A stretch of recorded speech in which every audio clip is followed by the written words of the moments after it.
النهارده هنعمل مع بعض العيش الشامي الصحي بدقيق القمح والدقيق الابيض مع بعض. هنعمله صحي لاولادنا وهنعمله لللانش بوكس خطير. يلا بينا على طول نشوف العيش الشامي التحفه ده عملناه ازاي. يلا بينا. بعد ما نصلي على الرسول عليه افضل الصلاه والسلام ونسمي بسم الله، هنجيب عندنا 3 كوبايات من الدقيق الابيض العادي متعدد الاستخدامات، وعندي كوبايه من دقيق القمح اللي هي الحبة الكاملة، وهنقله كده بالشكل اللي انت شايفاه ده.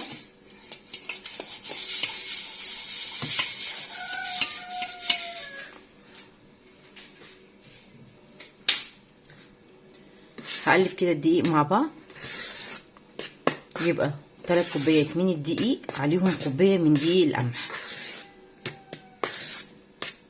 قلبته كويس كده بالشكل اللي انت شايفاه ده، وهنعمل مع بعض الخميرة.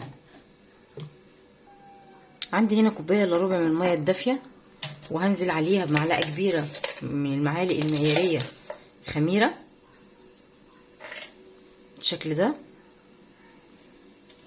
وهقلبها كويس كده وادوبها مع معلقتين كبار من السكر. اول معلقه اهي سكر، وادي التانية، وهقلب الكلام الجميل ده كله مع بعضه. طبعا كان ممكن اعملها في كوبايه اكبر، بس مش مشكله، هقلبها بالراحه. طبعا لو انت حاسه ان شاكه في الخميره بتاعتك، انت مش هتقدري تعمليها في الكوبايه دي، لان لازم اسيبها تبدا تتفاعل. لكن انا عشان متاكده من الخميره بتاعتي، مجرد ما اقلب الخميره هنزلها على الخليط عندي على طول. هعمل حفره كده في النص وانزل الخميره بتاعتي بالشكل ده.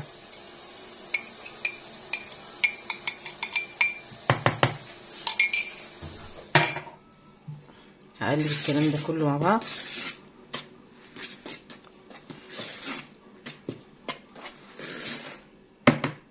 هجيب عندي رشه من الملح، يعني معلقه صغيره كده اهي ممسوحه بالشكل ده،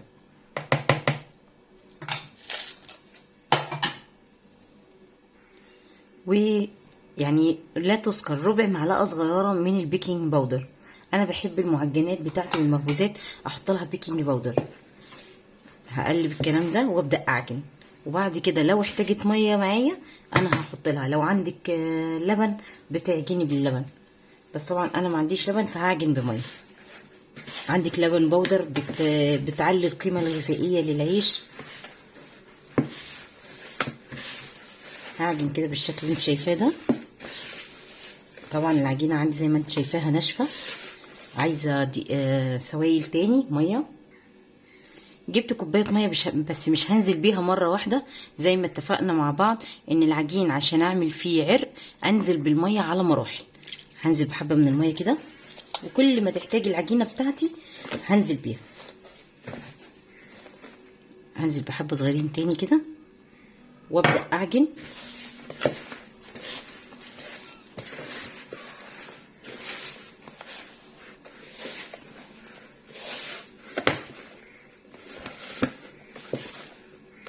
هنزل يعني بربع كوبايه كده، حبه صغيرين كده برضو.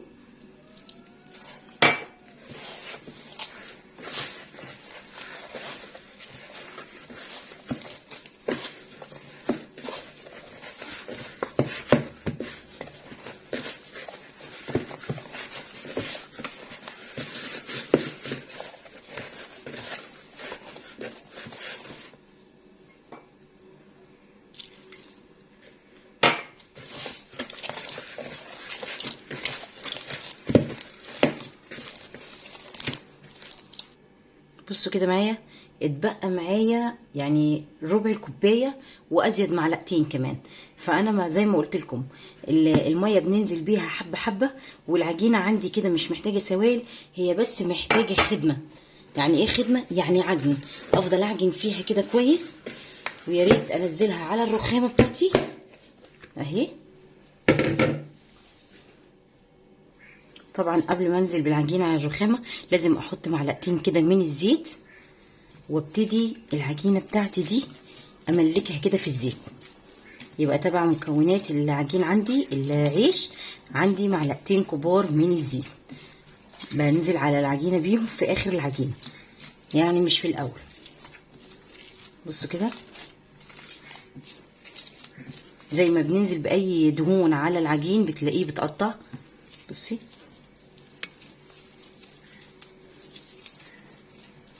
هي هترجع تتلم تاني متقلقيش.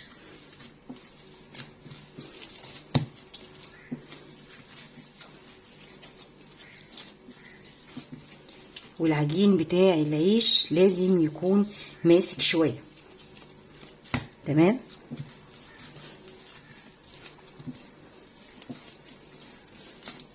على عكس العجائن التانية، ان العجائن التانية كل ما طريت كل ما اديتك نتيجة افضل. لا، العيش الشامي بالذات كل ما العجينة بقت طرية يعني وماسكة نفسها بتديكي نتيجة افضل.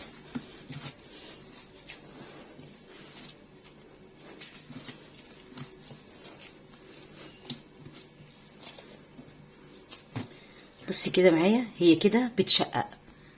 بصي هي كده جافة. هجيب كده وانا على الرخامة هجيب نقطتين من المية،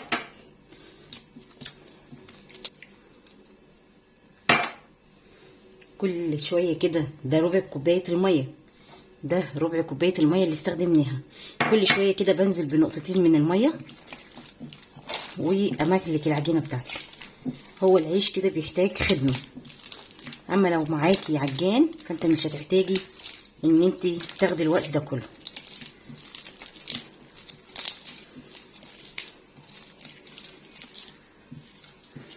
وزي ما اتفقنا لو نزلت بالميه مره واحده العرق اللي انا عملته في العجينه هيختفي.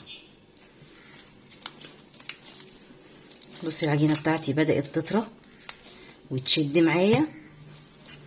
بصوا ما شاء الله.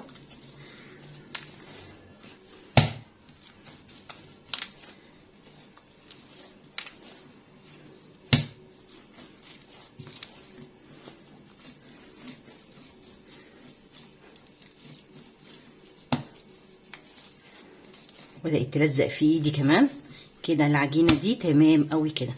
وبرده ما خدناش ربع كوبايه الميه، يا دوب خدت منها معلقتين. هجيب عند الطبق. بصوا هبتدي اكورها كده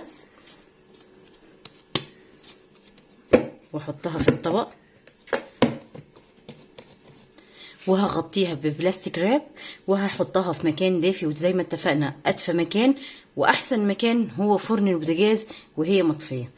هوريكم شكلها بعد ما يتضاعف وبعد كده هنكمل مع بعض باقي خطوات لعمل العيش الشامي. هنزلها معاكم كده على الرخامه. هنزل عندي رشه من الدقيق كده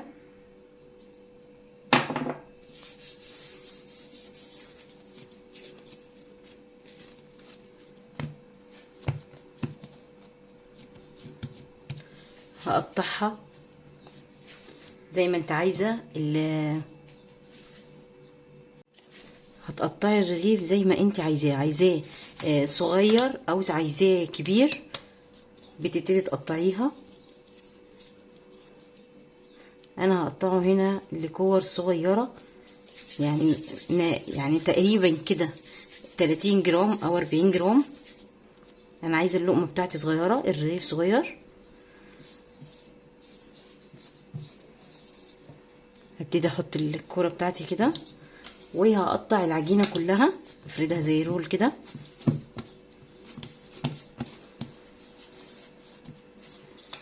بسم الله.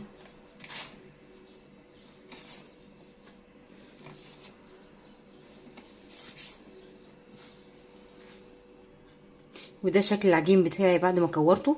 هشتغل فيه على طول.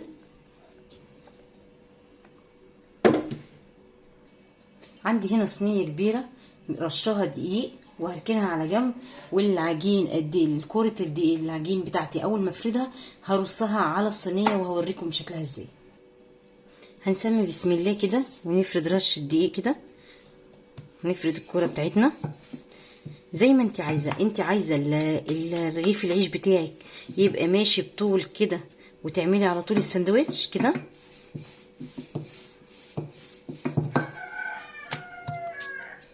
بصي ما شاء الله، هنفضه كده، وسمكه مش عايزاه رفيع قوي، انا عايزه يبقى فيه لب بالشكل ده. وهحطه في ولو عايزه تفرديه دايره زي ما انا بعمل كده بتفرديه بالشكل ده، زي ما اتفقنا تسيبي فيه سمك عشان تلاقي فيه لب.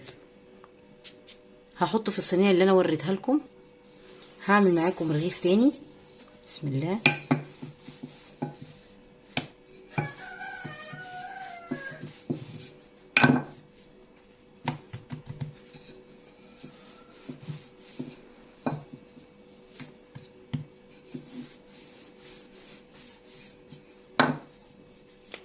نفضه كده واحطه على الدقيق اللي انا حاطاه في الصينيه. وده شكل العيش بتاعي بعد ما فردته بالشكل اللي انت شايفاه ده، وحطيته على الصينيه المرشوشه دقيق. هسيبه 10 دقايق بس يخمر، بس هغطيه، وبعد كده هنرجع مع بعض نكمل هنسويه ازاي. بعد ما سبت عندي العيش يرتاح 10 دقايق كده، لازم اسيبه المرحلة دي عشان يبقى الرغيف بتاعي من جوه اللقمة مظبوطة، الوش زي الظهر. لو انا خبزته على طول هتلاقي مفهوش، هتلاقي طبقة الوش رقيقة والظهر تخينه. فانا بسيبه ال10 دقايق دول في الصينية يخمر، وزي ما اتفقنا بس بغطيه عشان ما ينشفش معايا.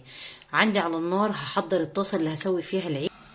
جبت هنا عندي الطاسه اللي هسوي فيها، تمام. سخنتها كده يعني بسخنها، وهخلي النار على الوسط، لا هي هاديه خالص ولا هي عاليه خالص، على الوسط. وبعد كده هجيب العيش اللي انا قطعته الاول. عشان اجيب رغيف العيش بمسك بالراحه كده وبقلبه على وشه كده بالشكل ده، واجيب الجزء اللي فيه الدقيق وانزل الدقيق كده بالراحه بالفرشه، تمام. لو انا سبت الدقيق ده وحطيته على الطاسه هيعمل معايا لون اصفر ووحش جدا للعيش، تمام. اهي بمسحها بالفرشه بالراحه عشان ما اخرجش الهواء اللي فيه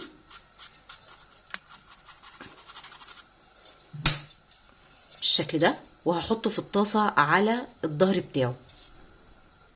اول على طول ما بحط العيش بسيبه يشمع، وبعد كده بقلبه على وشه بالشكل ده على طول، ما سيبهوش لما ياخد لون جامد من تحت.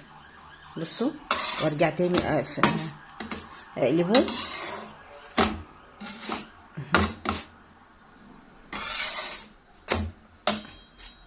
بنفض الدقيق اللي عليه ده.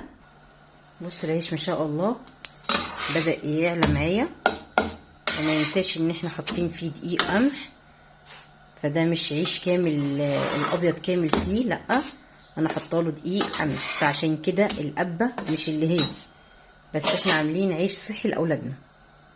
وده العيش بتاعنا بعد ما استوى بالشكل اللي انت شايفاه ده. لو انت ما بتحبوش يبقى لونه احمر كده بتطلعيه قبلها بفتره، وزي يعني ما تطولهوش على النار.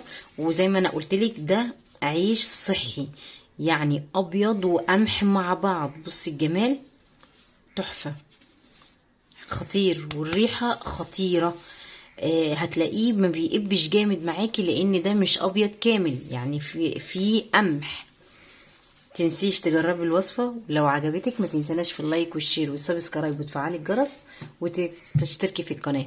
دمتم في حفظ الله، والسلام عليكم ورحمه الله وبركاته.